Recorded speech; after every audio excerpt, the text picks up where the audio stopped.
बनाएंगे तिल के लड्डू।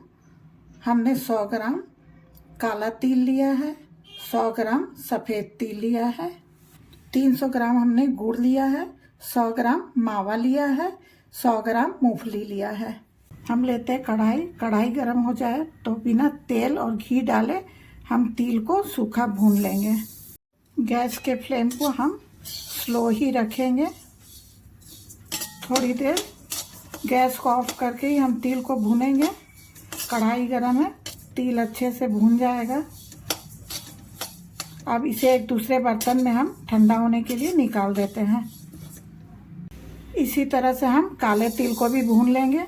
तिल भूनने से पहले मैंने इसे खूब अच्छे से धोकर धूप में सुखा लिया था, क्योंकि तिल में मिट्टी वगैरह रहता है। तिल भूनने का यही पहचान है कि तिल भुना है कि नहीं।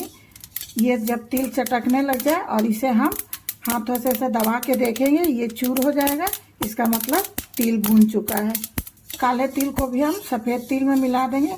आप चाहे तो केवल काला तिल से बनाएं या चाहे तो सफ़ेद तिल का ही बनाएं। ठंडी हो जाए तो इसे हम मिक्सी के जार में दरदरा पीस लेंगे। जब तक तिल ठंडा हो रहा है तब तक हम मूंगफली को भी इस तरह से भून लेंगे। मूंगफली को भी हम बिना तेल भून लेंगे। मूंगफली भून चुका है।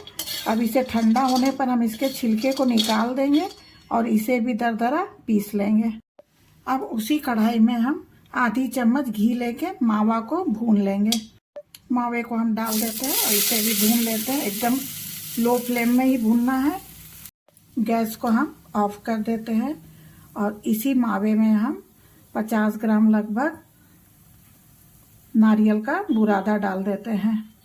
कढ़ाई गरम है, इसी में हम इसको भून लेंगे। नारियल डालने के बाद हम ज़्यादा नहीं भूनेंगे, नहीं तो नारियल कड़वा हो जाएगा।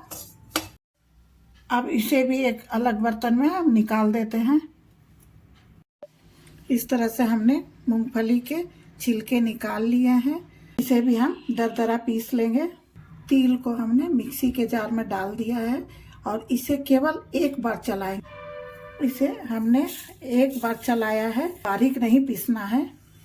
अब इसी तरह से हम मूंगफली को भी पीस लेते हैं। मूंगफली को भी हमने इसी तरह से पीस लिया है। अब तिल में हम मूंगफली को मिला देते हैं। गैस को हम ऑन करते हैं और उसी कढ़ाई में 1 चम्मच हम घी डालेंगे। थोड़ी सी पानी डालकर गुड़ से हम एक तार की चाशनी बना लेंगे। यदि आपको लगे गुड़ कम है तो आप और गुड़ बढ़ा सकते हैं। गुड़ में बबल्स आने लगे हैं। अब हम गैस को ऑफ कर देते हैं। अब हम डाल देते हैं इलायची पाउडर। मावा जिसे हमने भून कर रखा था उसे भी मिला देते हैं। अब हम गुड़ भी डाल देते हैं और इसे अच्छे से मिक्स कर देते हैं। ये बहुत ही गर्म है, तुरंत हाथ नहीं डालना है। थोड़ा ठंडा हो जाए तब इसका हम लड्डू बना लेंगे। पहले हम इसे खूब अच्छे से मिक्स कर लेते हैं। हाथ में हम थोड़ी सी घी लगा लेते हैं।